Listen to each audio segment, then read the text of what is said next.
Hello, good morning, नमस्कार दोस्तों। स्वागत है आपका आज के मुख्य समाचारों में। यहाँ आपको देखने को मिलेगी सुबह से शाम तक की ताज़ा खबरें, ब्रेकिंग न्यूज़ अपडेट के रूप में। तो दोस्तों, वीडियो शुरू करने से पहले आपसे एक छोटी सी रिक्वेस्ट है। अगर आपने हमारे यूट्यूब चैनल को सब्सक्राइब नहीं किया है तो सब्सक्राइब जरूर कीजिएगा। तो चलो दोस्तों, शुरू करते हैं आज के पहले मुख्य समाचार। गुजरात सीएम भूपेंद्र की शपथ, 16 मंत्री बने, सरकार में 8 कैबिनेट, 2 स्वतंत्र प्रभार और 6 राज्य मंत्री। मंच पर मोदी, शाह समेत 20 बड़े नेता। तो दोस्तों, 62 साल के भूपेंद्र पटेल ने सोमवार को गुजरात के 18वें मुख्यमंत्री की शपथ ली है। और दोस्तों, गांधीनगर सचिवालय के हेलीपैड ग्राउंड में राज्यपाल ने दोपहर 2 बजे उन्हें पद की शपथ दिलाई। साथ ही दोस्तों, भूपेंद्र पटेल के बाद 16 मंत्रियों ने भी शपथ ली है और इनमें 8 कैबिनेट, 2 स्वतंत्र प्रभार और 6 राज्य मंत्री है। तो दोस्तों, आपको जानकारी के लिए बता दें कि समारोह के लिए बनाए गए मंच पर प्रधानमंत्री नरेंद्र मोदी, गृह मंत्री अमित शाह और रक्षा मंत्री राजनाथ सिंह के साथ भाजपा शासित राज्यों के सीएम भी मौजूद रहे और वही 2000 से ज्यादा दूसरे नेता और 200 संत भी शपथ ग्रहण का हिस्सा बने। तो दोस्तों, जानकारी के लिए आपको बता दें कि गुजरात के 18वें मुख्यमंत्री बनने वाले पटेल पाटीदार समुदाय के इकलौते नेता है जो लगातार दूसरी बार सीएम बन रहे हैं और उन्हें 15 महीने पहले विजय रूपाणी की जगह गुजरात की जिम्मेदारी दी गई थी। इसी के साथ दोस्तों, चलते हैं आज के अगले मुख्य समाचार की ओर। कांग्रेस नेता बोले, मोदी की हत्या के लिए तैयार रहो। विवाद पर सफाई दी, गांधी को मानने वाला हत्या की बात नहीं करता। तो दोस्तों, मध्य प्रदेश में कांग्रेस नेता और पूर्व मंत्री राजा पटेरिया ने एक सभा में प्रधानमंत्री नरेंद्र मोदी की हत्या की बात कही है। तो दोस्तों, पन्ना में हुई इस सभा में पटेरिया ने कहा है कि अगर लोकतंत्र को बचाना है तो मोदी की हत्या को तत्पर रहो। साथ ही दोस्तों, हत्या का मतलब हारना है। इस पर मुख्यमंत्री शिवराज सिंह चौहान ने कहा है कि यह विदेश की पराकाष्ठा है, यह घृणा की अति है। कांग्रेस के असली भाव प्रकट हो गए हैं। ऐसी चीजों को सहन नहीं किया जाएगा, कानून अपना काम करेगा। तो दोस्तों, गृह मंत्री नरोत्तम मिश्रा ने पाटीदार पर एफआईआर के निर्देश दिए हैं, जिसके बाद उनके खिलाफ केस दर्ज किया गया है और पटेरिया के खिलाफ एक मामला पन्ना के पवई थाने में दर्ज किया गया है। हालांकि दोस्तों, पटेरिया ने इस बयान के विवाद पर कहा है कि वे गांधी को मानने वाले हैं और गांधी को मानने वाला हत्या की बात नहीं कर सकता। तो दोस्तों, जानकारी के लिए आपको बता दें कि पटेरिया का यह बयान 11 दिसंबर का है। वे पन्ना जिले के मंडलम में कार्यकर्ताओं से बात कर रहे थे, तभी उन्होंने कहा कि मोदी इलेक्शन खत्म कर देगा, मोदी धर्म, जाति, भाषा के आधार पर बांट देगा और दलितों का, आदिवासियों का और अल्पसंख्यकों का भावी जीवन खतरे में है। इसी के साथ दोस्तों, चलते हैं आज के अगले मुख्य समाचार की ओर। सिंधिया की दिल्ली एयरपोर्ट की सरप्राइज विजिट। भीड़ की शिकायतों के बाद टर्मिनल 3 पर पहुंचे मंत्री, एंट्री गेट्स की संख्या बढ़ाई गई। तो दोस्तों, केंद्रीय नागरिक उड्डयन मंत्री ज्योतिरादित्य सिंधिया यात्रियों की ओर से भीड़भाड़ की शिकायतों के बाद सोमवार को अचानक दिल्ली एयरपोर्ट के टर्मिनल 3 पर पहुंच गए हैं और दोस्तों, उन्होंने भीड़भाड़ वाले इलाकों का निरीक्षण किया है। साथ ही दोस्तों, एयरपोर्ट के कर्मचारियों से बातचीत की और दिशा निर्देश दिए। वहीं दोस्तों, सिंधिया के कार्यकाल की ओर से इसकी एक वीडियो भी जारी की गई है। तो दोस्तों, निरीक्षण के बाद सिंधिया ने मीडिया से कहा कि पिछले हफ्ते मैंने एक बैठक आयोजित की थी जिसमें सभी स्टेक होल्डर्स मौजूद थे और कोविड प्रतिबंधों के कारण उड्डयन उद्योगों को भारी नुकसान उठाना पड़ा था और इससे उभरने के कारण एयरपोर्ट पर काफी भीड़ है। साथ ही दोस्तों, उन्होंने यह भी कहा है कि आज हमने एंट्री गेट की संख्या 14 से बढ़ाकर 16 कर दी है और एयरपोर्ट के अंदर अधिकारियों के साथ बैठक में फैसला लिया गया है कि एंट्री के पहले वेटिंग टाइम दिखाने के लिए हर एंट्री गेट पर एक बोर्ड लगाया जाना चाहिए। इससे लोगों को उस गेट तक पहुंचने में मदद मिलेगी जहां मिनिमम वेटिंग टाइम होगा। इसी के साथ दोस्तों, चलते हैं आज के अगले मुख्य समाचार की ओर। सेंसेक्स में 250 अंकों की गिरावट, निफ्टी 18,475 पर, एशियन पेंट 2% फिसला। तो दोस्तों, ग्लोबल मार्केट के अनुरूप घरेलू बाजार में भी गिरावट है और दोस्तों, आज हफ्ते के पहले दिन शेयर बाजार फिसल कर खुला है। वही दोस्तों, सेंसेक्स 411 अंकों की गिरावट के साथ 61,770 के स्तर पर और निफ्टी 94 अंकों की गिरावट के साथ 18,402 पर और वही बैंक निफ्टी 177 अंकों की गिरावट के साथ 43,455 के स्तर पर खुला है।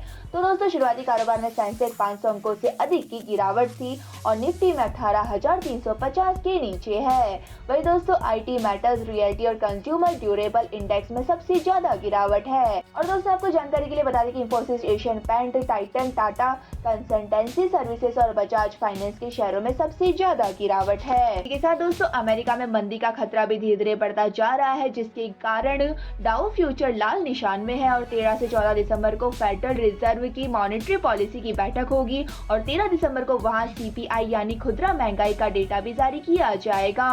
इसी के साथ दोस्तों चलते हैं आज के अगले मुख्य समाचार की ओर। पहाड़ों पर बर्फबारी, दिल्ली में कड़ाके की सर्दी का इंतजार, कश्मीर हिमाचल में पारा शून्य से नीचे, राजस्थान का चूरू 5 डिग्री के साथ सबसे ठंडा। तो दोस्तों देश में सर्दी दस्तक दे चुकी है और कश्मीर और हिमाचल समेत ऊंचाइयों वाले इलाके में बर्फबारी के साथ पारा शून्य से नीचे पहुंच गया है। इसके कारण दोस्तों मैदानी इलाकों में भी तापमान गिरा है। हालांकि दोस्तों दिल्ली में भी अभी कड़ाके की सर्दी का इंतजार है। वहीं दोस्तों मुंबई में हल्की बारिश के बाद मौसम सुहाना हो गया है। और बाकी मैदानी इलाकों की बात करें तो राजस्थान के चूरू में न्यूनतम तापमान 5 डिग्री तक पहुँच गया है। वही मध्य प्रदेश, उत्तर प्रदेश, पंजाब और हरियाणा में भी पारा गिरा है। और दोस्तों चक्रवात मैंडूस के बाद दक्षिण के राज्यों में भी मौसम बदला है। वहीं कर्नाटक, तमिलनाडु और आंध्र प्रदेश में कई जगह बारिश भी हो रही है। इसी के साथ दोस्तों चलते हैं आज के अगले मुख्य समाचार की ओर। फिल्म पठान की रिलीज के पहले शाहरुख वैष्णो देवी पहुंचे। वीडियो में ब्लैक जैकेट में नजर आए, चेहरा ढक रखा था। तो दोस्तों शाहरुख खान ने रविवार को मां वैष्णो देवी के दर्शन किए हैं। तो दोस्तों कहा जा रहा है कि वे अपनी अपकमिंग फिल्म पठान के प्रमोशन के लिए पहुंचे थे। वहीं दोस्तों फिल्म की सक्सेस के लिए प्रार्थना करने गए थे। और शाहरुख के सोशल मीडिया पर जो वीडियो सामने आए हैं उनमें उनका चेहरा दिखाई नहीं दे रहा है। इनमें वे ब्लैक जैकेट पहने अपने सिर पर हुड और चेहरे पर मास्क लगाए नजर आ रहे हैं। वही दोस्तों जानकारी के लिए आपको बता दें कि कुछ दिन पहले फिल्म डंकी की शूटिंग पूरी करने के बाद भी शाहरुख खान मक्का पहुंचे थे और शाहरुख ने वहां इस्लामी तीर्थ यात्रा उम्रा की थी। वही दोस्तों सऊदी अरब के एक पत्रकार ने फोटो शेयर करते हुए कंफर्म किया था कि शाहरुख के मक्का पहुंचकर उम्रा किया है और इस दौरान वे सफेद लिहाज में नजर आए थे। इसी के साथ दोस्तों चलते हैं आज के अगले मुख्य समाचार की ओर। पीएम ने किया गोवा के दूसरे इंटरनेशनल एयरपोर्ट का उद्घाटन। 35 डोमेस्टिक और 18 इंटरनेशनल लोकेशन की कनेक्टिविटी होगी। तो दोस्तों प्रधानमंत्री नरेंद्र मोदी ने रविवार को गोवा के मोपा में इंटरनेशनल एयरपोर्ट का उद्घाटन किया है। वही दोस्तों डाबोलियम के बाद यह गोवा का दूसरा इंटरनेशनल एयरपोर्ट होगा। वही दोस्तों पीएम मोदी ने नवंबर 2016 में खुद इसकी आधारशिला रखी थी और एयरपोर्ट राज्य के पूर्व मुख्यमंत्री और मोदी सरकार में रक्षा मंत्री रहे दिवंगत मनोहर पर्रिकर के नाम पर होगा। तो दोस्तों जानकारी के लिए आपको बता दें कि 2870 करोड़ रुपए की लागत से तैयार इस एयरपोर्ट पर हर साल करीब 40 लाख पैसेंजर आने की उम्मीद है। और दोस्तों बाद में इसे हर साल 3 करोड़ पैसेंजर तक ले जाने का प्लान है। वही दोस्तों डाबोलियम एयरपोर्ट में अभी 15 डोमेस्टिक और 6 इंटरनेशनल लोकेशन के लिए कनेक्टिविटी है। जबकि दोस्तों मोपा एयरपोर्ट के जरिए 35 डोमेस्टिक और 18 इंटरनेशनल लोकेशन तक पहुंचा जा सकेगा। इसी के साथ दोस्तों चलते हैं आज के अगले मुख्य समाचार की ओर। सीतारमण बोली, कुछ लोग बढ़ती इकोनॉमिक से जलते हैं। कमजोर रुपए के सवाल पर कहा, कांग्रेस के समय पूरी अर्थव्यवस्था आईसीयू में थी। तो दोस्तों लोकसभा में सोमवार को देश की अर्थव्यवस्था पर तीखी बहस हुई है और विपक्ष ने डॉलर के मुकाबले गिरते रुपए को लेकर सवाल किया है। वही दोस्तों इस पर वित्त मंत्री ने कहा है कि संसद में कुछ लोग देश की बढ़ती अर्थव्यवस्था से जलते हैं और भारत में सबसे तेजी से बढ़ती अर्थव्यवस्था है, लेकिन विपक्ष को इससे परेशानी है। वही दोस्तों जानकारी के लिए आपको बता दें कि कांग्रेस सांसद मनीष तिवारी ने लोकसभा में एक प्राइवेट मेंबर बिल भी पेश किया है और यह बिल इलेक्शन कमीशन की स्वतंत्रता और स्वायत्तता पर बढ़ती चिंता पर है। तो दोस्तों बिल में इलेक्शन कमीशन की ओर से ज्यादा पावर देने की बात कही गई है और इसमें हाई लेवल कमेटी बनाने की मांग की गई है, जो कि प्रधानमंत्री के नेतृत्व में विपक्ष के नेता सीजीआई मिलकर मुख्य चुनाव आयुक्त और चुनाव आयुक्त की नियुक्ति करेंगे।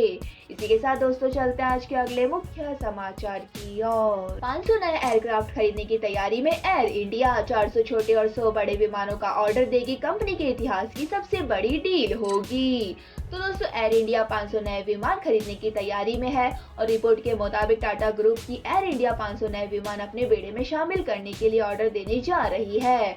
तो दोस्तों इसमें 400 छोटे विमान और 100 बड़े विमान शामिल होंगे। तो दोस्तों बड़े विमानों में एयरबस A350S, बोइंग 787S और बोइंग 777S हो सकते हैं। वही दोस्तों अभी डील पर अंतिम फैसला नहीं हुआ है और ऑर्डर्स को लेकर टाटा ग्रुप की ओर से अभी कोई प्रतिक्रिया नहीं दी गई है। अगर दोस्तों यह डील फाइनल होती है तो एयर इंडिया के इतिहास की यह सबसे बड़ी डील होगी। तो दोस्तों इसी के साथ जानकारी के लिए आपको बता दें कि 2022 में टाटा ने एयर इंडिया को टेक ओवर कर लिया था और सरकारी कंपनी एयर इंडिया 27 जनवरी 2022 सफाई से प्राइवेट हो गई थी और इसके बाद टाटा देश की दूसरी बड़ी एयरलाइन बन गई है। वहीं दोस्तों एयर इंडिया के हैंडओवर से पहले टाटा सन्स के चेयरमैन पीएम नरेंद्र मोदी से मिले थे। तो दोस्तों यह थे हमारे आज के मुख्य समाचार। और दोस्तों वीडियो को एंड करने से पहले बारी है आज के माइंड क्यूज क्वेश्चन की। तो दोस्तों आज का माइंड क्यूज क्वेश्चन आपकी स्क्रीन पर आ चुका है। आगरा शहर को किसने बसाया था? तो दोस्तों फटाफट से हमारे सवाल का जवाब दे, कमेंट्स करें और जल्दी से जीत लीजिए एक शानदार सरप्राइज गिफ्ट आइटम। धन्यवाद दोस्तों, जय हिंद।